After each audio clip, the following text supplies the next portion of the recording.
I'm Steve Marchi. I'm the forest engineer here on the Umpqua.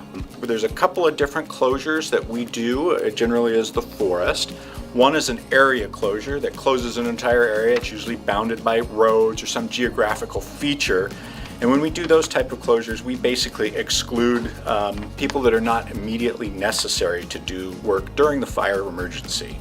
So anybody that's not actively engaged in fire suppression, law enforcement, that type of thing. And we do that for a couple of different reasons.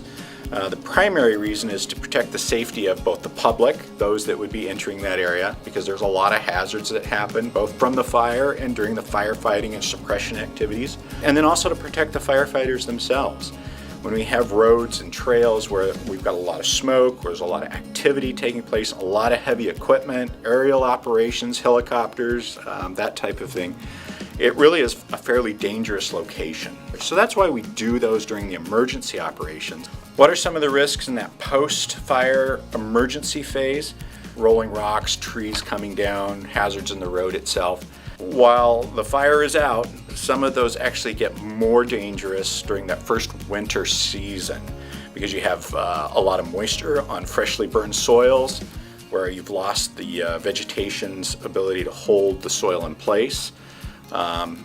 Roots have burned out on trees and they can topple over completely silently.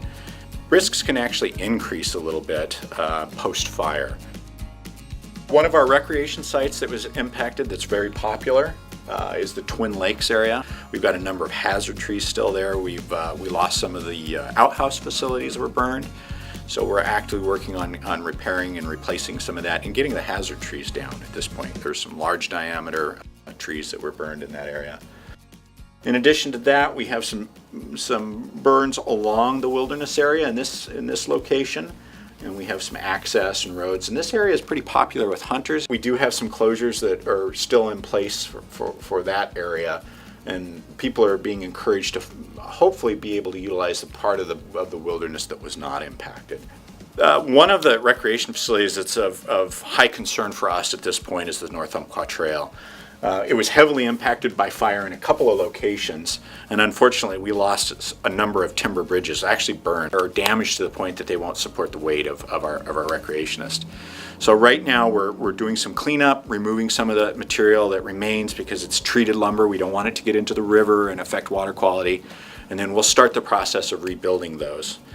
In addition to the bridges we lost, we have some slides that have impacted the trail, both removing the trail by it actually sliding off the hill from the loss of the vegetative matter that was holding the embankments, and material actually falling down onto the trail itself.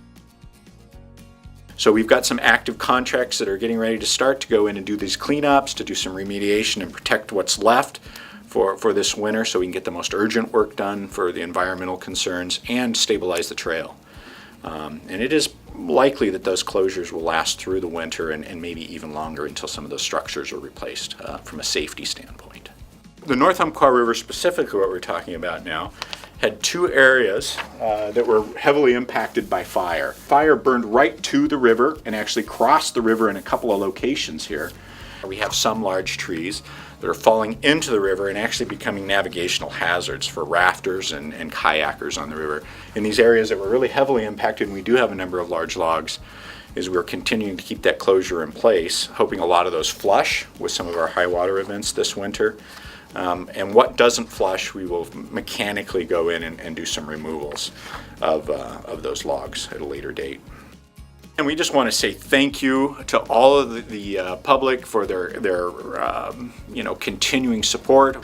We also had a number of partners in the community that helped out tremendously: the Sheriff's Department, DFPA, Pacific Core Power, ODOT.